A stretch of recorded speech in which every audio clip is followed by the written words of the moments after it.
മാഷാ അല്ലാ 10 വർഷത്തിന് ശേഷം ഗർഭിണിയായ ഒരു സഹോദരിയുടെ സക്സസ് സ്റ്റോറിയാണ് നമ്മൾ വായിക്കുന്നത്.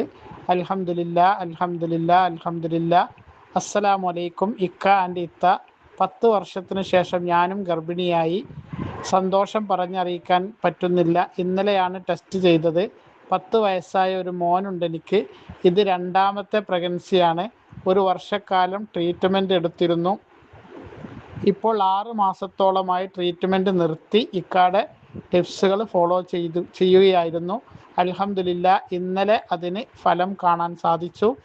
ഇനി ഇത് ഒരു കുഴപ്പവും കൂടാതെ നിലനിൽക്കാൻ ഇക്കയും ഇത്തയും എന്നെ ദുആയിൽ എന്നും ഉൾപ്പെടുത്തണം.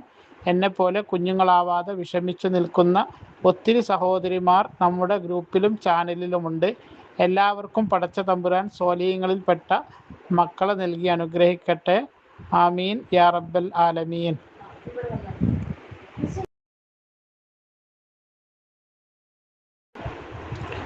മാഷാ അല്ലാ 10 വർഷത്തിന് ശേഷം ഗർഭിണിയായ ഒരു സഹോദരിയുടെ സക്സസ് സ്റ്റോറിയാണ് നമ്മൾ വായിക്കുന്നത്. അൽഹംദുലില്ലാ അൽഹംദുലില്ലാ അൽഹംദുലില്ലാ. അസ്സലാമു അലൈക്കും ഇക്ക ആൻഡ് ഇത്ത. 10 വർഷത്തിന് ശേഷം ഞാനും ഗർഭിണിയായി. സന്തോഷം പറഞ്ഞറിയിക്കാൻ പറ്റുന്നില്ല. ഇന്നലെയാണ് ടെസ്റ്റ് ചെയ്തത്.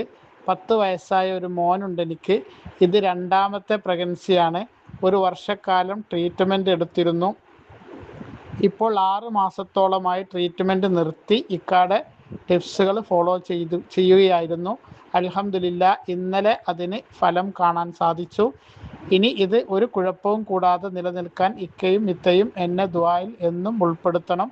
എന്നെപ്പോലെ കുഞ്ഞുങ്ങളാവാതെ വിഷമിച്ചു നിൽക്കുന്ന ഒത്തിരി സഹോദരിമാർ നമ്മുടെ ഗ്രൂപ്പിലും ചാനലിലുമുണ്ട്.